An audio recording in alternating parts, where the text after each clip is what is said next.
ఈ ఛాలెంజ్ని నేను స్వీకరిస్తాను.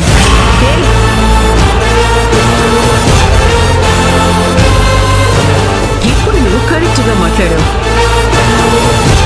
భద్రావతి, నీ పని నువ్వు చేసుకుంటే మంచిదనుకుంటా.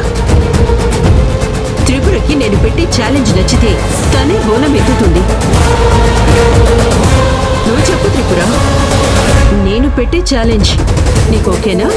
కానీ పెద్దమ్మ, నాకు నచ్చిందో లేదో మీరు నన్ను అడగాలి కదా. సరే చెప్పు త్రిపుర, నువ్వేం చెప్పాలనుకుంటున్నావో చెప్పవే. పెద్దమ్మ, నేను చిన్నప్పటి నుంచి ఇలాగే ఉన్నాను. నేను ఇంత సడన్ గా చేంజ్ అవ్వాలంటే ఎలా చెప్పండి? సరే, నీ వల్ల కాదంటే వదిలే త్రిపుర. నీ వల్ల ఎంతమంది బాధపడ్డారో నీకైనా అర్థమవుతుంది. నువ్వు మాట్లాడే మాటలు ఎంత కఠినంగా ఉంటాయో ఈ ఛాలెంజ్ చేస్తేనే నీకు అర్థమవుతుంది.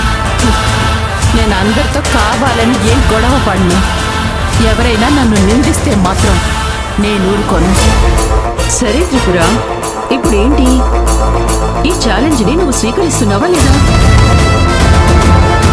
స్వీకరిస్తాను పెద్దమ్మ.